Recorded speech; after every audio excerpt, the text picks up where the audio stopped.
Hello friends, आज की video के अंदर हम लोग एक्सेल में एक हमारा टॉपिक है डी गेट फंक्शन।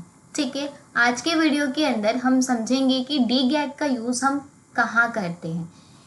जो डी गेट होता है एक तरीके का वी लुकअप की तरह ही होता है। ठीक है, जैसे वी लुकअप में हम लोग क्या करते थे, आईडी के बेस पे हम लोग डेटा फाइंड करते थे। ठीक है, सेम उसी तरीके से यहाँ पे जो हमारा डी गेट फंक्शन है, डी गेट फंक्शन को भी हम यहाँ पे आईडी के बेस पे ही क्या करेंगे, फाइंड आउट करेंगे।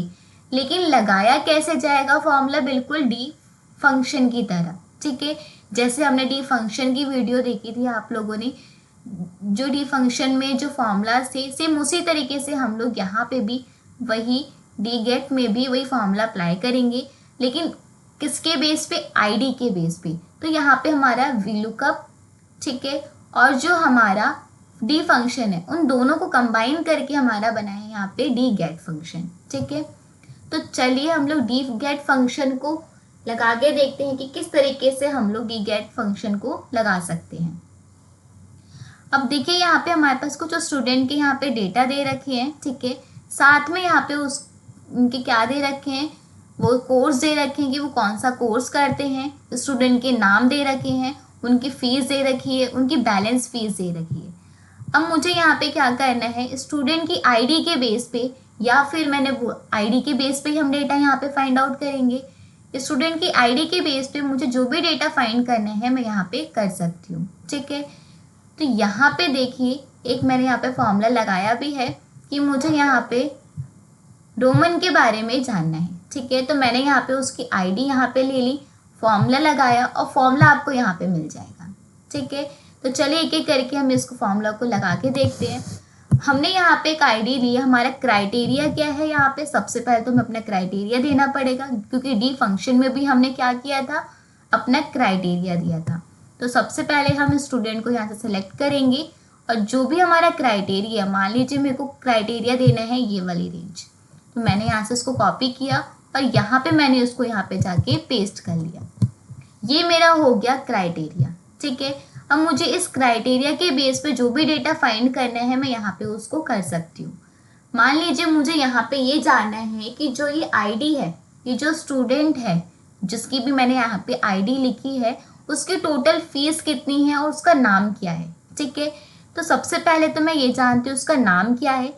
तो नेम जानने के लिए हम लोग क्या करेंगे, पहले तो मैं यहाँ से कॉपी पेस्ट कर लेती हूँ उसको। नेम जानने के लिए हम यहाँ फॉर्मूला लगाएंगे इक्वल डी गेट। जैसे आप डी गेट का फॉर्मूला लगाएंगे, यहाँ से आपको पूछेगा डाटाबेस। डाटाबेस का मतलब है जो भी आपका डेटा है उसको यहाँ से सिलेक्ट करना है, कॉमा लगाना है।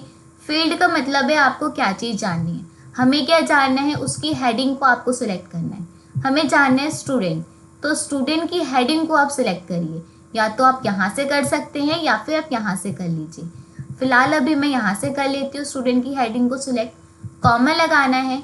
अब आपका जो भी क्राइटेरिया है, हमारा क्राइटेरिया क्या है, ये वाली रेंज, तो हमने अपना क्राइटेरिया दे दिया। अब जैसे ही आप ब्रैकेट क्लोज करके एंटर करेंगे तो स्टूडेंट का नाम आ चुका है।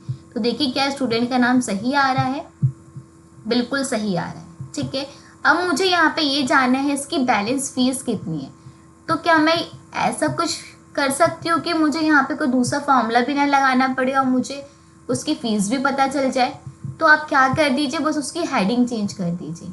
आप क्या करेंगे, यहाँ पे जाएंगे और देखिए आपने हेडिंग कहाँ लगाई थी, हेडिंग आपने ये जो H26 है ये आपकी हेडिंग है। आप यहाँ से इसको हटा के अब कोई दूसरी हेडिंग रख सकते हैं।